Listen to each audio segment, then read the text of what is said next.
Everyone walked past her. Businessmen, tourists, teenagers. Hundreds of people rushed by a lost old woman sitting alone on a cold stone bench, her hands shaking, her eyes filled with fear. Some assumed she was homeless. Some thought she was confused. Most didn't even slow down. But here's the part that will shock you. That woman wasn't poor. She wasn't forgotten. She was worth $800 million. And the one person who stopped? A 17-year-old black teen with worn sneakers, an empty wallet, and a heart bigger than the city around him. He could have kept walking. He could have looked away like everyone else. Instead, he sat beside her for 2 hours. What happened next changed his life forever. Because in a world that ignores kindness, one small decision turned an ordinary teen into a living miracle. Stay with me, because this story will change how you see people forever.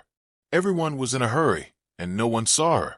Morning rush hour swallowed the city whole. Horns blared. Trains screeched into stations. Shoes slapped against concrete as people moved with purpose. Eyes locked on glowing phone screens or fixed on destinations that felt urgent only to them. In the middle of all that motion, stillness sat quietly on a cold stone bench. An old woman.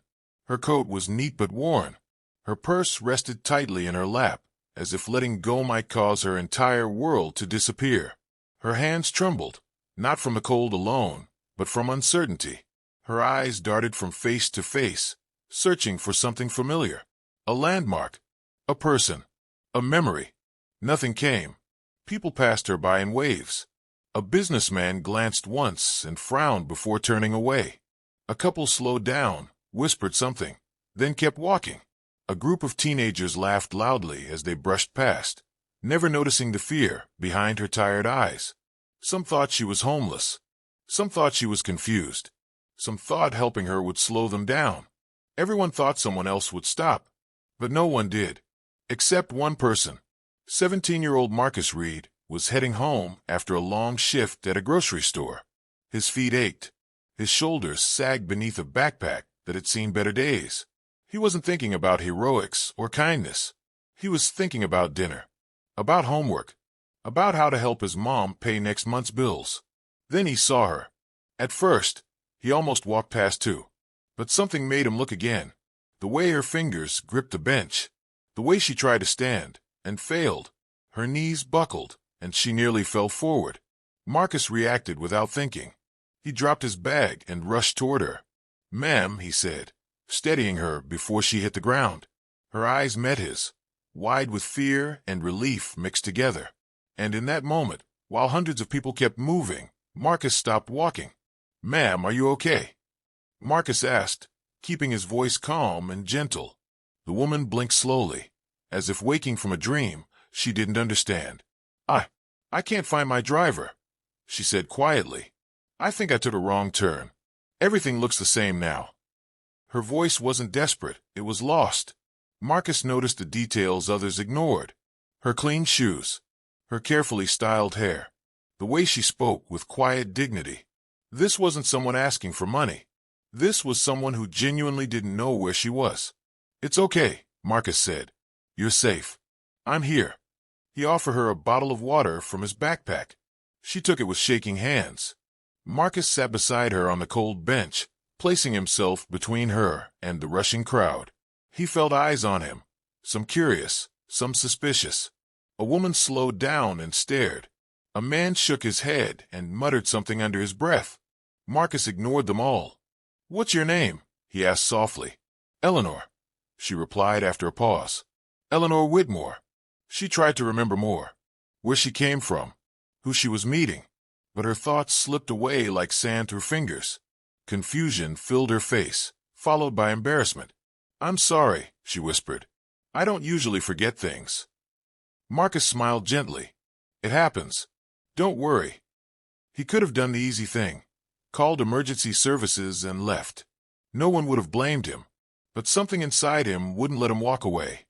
So he stayed. He called the police and explained the situation. He waited. He talked to her about the weather, about the city, about anything that might keep her calm. When the sun began to lower and shadows stretched across the station, Marcus was still there. Minutes turned into hours. 2 full hours passed. 2 hours of patience. 2 hours of kindness. 2 hours no one else gave. When the police finally arrived, Marcus expected routine questions and a simple handoff. Instead, something strange happened. The officers exchanged looks the moment Eleanor said her name. One officer straightened his posture. Another stepped aside and made a quiet phone call. Their tone changed, suddenly formal, suddenly careful. Within minutes, black SUVs pulled up to the curb. Men in tailored suits stepped out, scanning the area frantically. One of them spotted Eleanor and rushed forward, his face draining of color. "Mrs. Whitmore," he said, his voice trembling with relief. "We've been looking everywhere for you." Marcus felt his stomach tighten. "Looking for her?" Eleanor looked at the man, confused. "Have you?" The man nodded. "Your family has been searching the entire city." That's when Marcus learned the truth. Eleanor Whitmore wasn't homeless. She wasn't abandoned.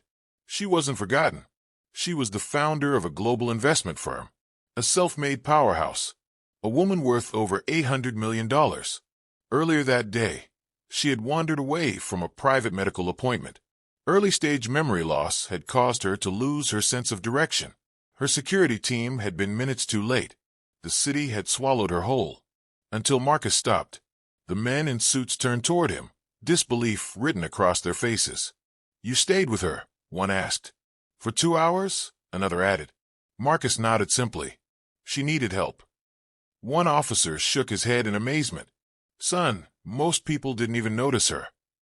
Marcus glanced around the station, the same place where hundreds had passed her by. In that moment, the world saw him differently. Before leaving, Eleanor reached for Marcus's hand. Her grip was gentle, but firm. "You remind me of my son," she said softly. "He always stopped for people too." Marcus smiled, unsure what to say. Weeks passed. Life returned to normal. School, work, bills. Marcus assumed the story ended there. He was wrong. One afternoon, an envelope arrived at his apartment. Thick paper, elegant lettering. Inside was an invitation to Eleanor Whitmore's estate. Marcus almost didn't go, but curiosity and his mother's encouragement pushed him forward. The estate was massive, quiet, beautiful. Eleanor greeted him personally, smiling like an old friend. "Marcus," she said, "you gave me something priceless that day." She invited him to sit and spoke words he would never forget. "Money shows you who people are," she said, "but kindness shows you who they choose to be." She explained how many people surrounded her wealth, but few cared about her humanity. Marcus had wanted nothing, no reward, no recognition, so she decided to give him something anyway. She paid for his college education, covered his mother's medical bills, and offered him a place in her company's mentorship program. Then she did something bigger. She shared his story publicly. Marcus didn't become famous because he helped a millionaire. He became unforgettable because he helped a person. His story spread across news channels, social media, and classrooms. Not because of money, but because of character. People saw themselves in the crowd that walked past, and they saw hope in the one who stopped. Marcus stayed humble. He still walks those same streets, still helps strangers, still believes kindness matters, even when no one is watching. And Eleanor, she says getting lost that day was the greatest blessing of her life, because it reminded her that goodness still exists in unexpected places. So remember this. Everyone walked past her. One person stopped, and that single moment of kindness changed 2 lives forever. If this story touched you, like, share, and subscribe, because sometimes the smallest choices create the biggest miracles. If this story moved you even a little, don't scroll away. Because kindness doesn't need money. It doesn't need cameras. It just needs one person brave enough to stop. If you believe small choices can change lives, hit like. If you believe stories like this deserve to be heard, subscribe.